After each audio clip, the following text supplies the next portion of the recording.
Meus irmãos e minhas irmãs, paz e bem. A liturgia de hoje nos premia com duas orações de louvor composta por duas mulheres, uma do Antigo Testamento, Ana, a mãe de Samuel, e uma do Novo Testamento, Maria, a mãe de Jesus, que depois de serem alcançadas pela graça de Deus, Ana, porque na sua esterilidade se torna mãe, Maria, porque na sua virgindade se torna a mãe do Salvador, cada uma vai, a seu modo, prorromper em um grande hino de louvor, que vai contemplar a ação de Deus na sua vida pessoal, mas na história do seu povo, reconhecendo a grandeza daquele filho que Deus lhes deu para a história da salvação. Ouçamos.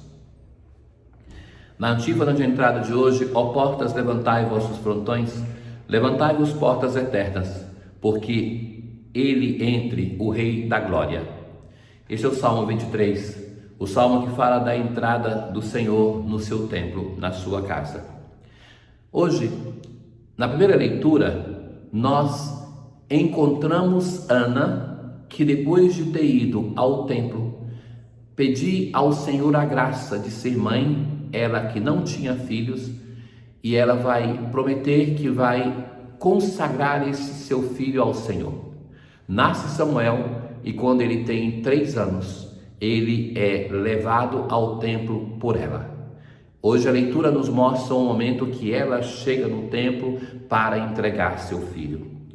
Logo que ela desmamou, levou consigo Samuel à casa do Senhor em Silo, e mais um novilho de 3 anos, 3 arrobas de farinha e um odre de vinho. Veja que interessante. Esta mulher poderia pensar assim: já estou doando tanto, estou doando meu filho, mas além disso ela leva o filho, a farinha, o novilho e o vinho para oferecer ao Senhor. Depois de sacrificarem o novilho, apresentaram o menino ao sacerdote Eli. E Ana lhe disse: ouve, meu Senhor, por tua vida, eu sou a mulher que esteve aqui orando ao Senhor na tua presença. Eis o menino por quem eu pedi, e o Senhor ouviu a minha súplica. O Senhor ouviu a minha súplica, o Senhor me concedeu. É muito interessante que, por vezes, nós fazemos assim. Pedimos a Deus uma graça e quando recebemos esta graça, nós nos apropriamos dessa graça. Já não percebemos que foi a ação de Deus. Ela não. Ela está ali agradecida. Ela não está chorando porque está perdendo o seu filho, por assim dizer. Quantas mães, quantos pais, diante de uma decisão do filho de seguir ao Senhor, eles não vivem a alegria da doação desse filho, mas eles vivem a tristeza de estarem perdendo um filho. Ana não.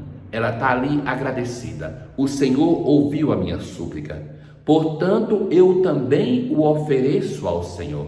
Eu também. Ela fala, ela se junta à oferta que Deus fez para ela. Mas em oferecendo um filho a ela, ela mesma pediu esse filho para ser oferecido ao Senhor. Eu também o ofereço ao Senhor, a fim de que só a Ele sirva em todos os dias da sua vida. Só ao Senhor sirva. E assim adoraram o Senhor. E quem é esse filho? Este filho é o grande Samuel. Este filho vai ser aquele último dos juízes que vai coroar o primeiro, vai ungir o rei de Israel. É através dele que Deus escolhe reis para Israel. Ora, Samuel vai ser um homem grandioso que vai, em um tempo que o povo está se perdendo, distanciando do Senhor, chamar o povo para voltar ao Senhor. E nós hoje, no Salmo, nós rezamos justamente aquele que é o cântico de Ana. Exulta no Senhor meu coração, e se eleva a minha fronte no meu Deus. É oração de louvor, de agradecimento, porque Deus ouviu a sua súplica. Deus deu para ela um filho. E agora ela olha para a história do seu povo e vai vendo como de fato Deus vai conduzindo a história para ajudar aqueles que são necessitados. O arco dos fortes foi dobrado, foi quebrado. Os fracos se vestiram de vigor. Os saciados se empregaram por o pão, mas os pobres e os famintos se fartaram. Muitas vezes deu à luz a que era estéril, mas a mãe de muitos filhos defiou. Isso ela vive na sua história pessoal. Ela que não podia ter filho é mãe. É o Senhor quem dá a morte e dá a vida, faz descer a sepultura e faz voltar. O Senhor ergue do pó o homem fraco, e do lixo ele retira o indigente.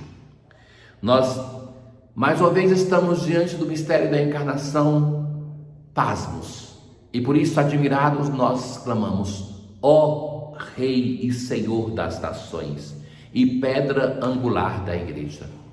No Antigo Testamento, Deus já é chamado assim, pedra angular, aquele que sustenta o seu povo. A pedra angular é aquela que fecha um arco, e o arco é aquele que sustenta todo o edifício.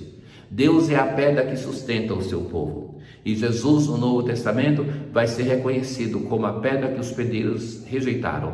Ele é a pedra angular da sua igreja. É isso nosso Salvador, que nós não merecemos, mas que Deus nos deu por pura graça.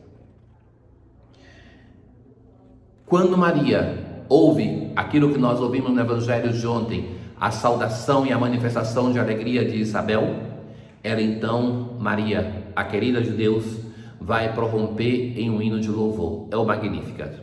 O Magnificat é um hino pascal da comunidade cristã primitiva, como o é também o hino de Zacarias, o Benedictus, e que Lucas coloca na boca de personagens importantes.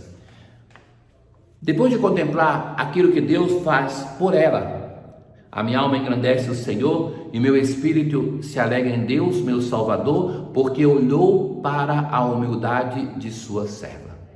Maria, tendo os olhos atentos à realidade do seu povo, ela agora vai falar 7 coisas que Deus fez da história da salvação para com o seu povo.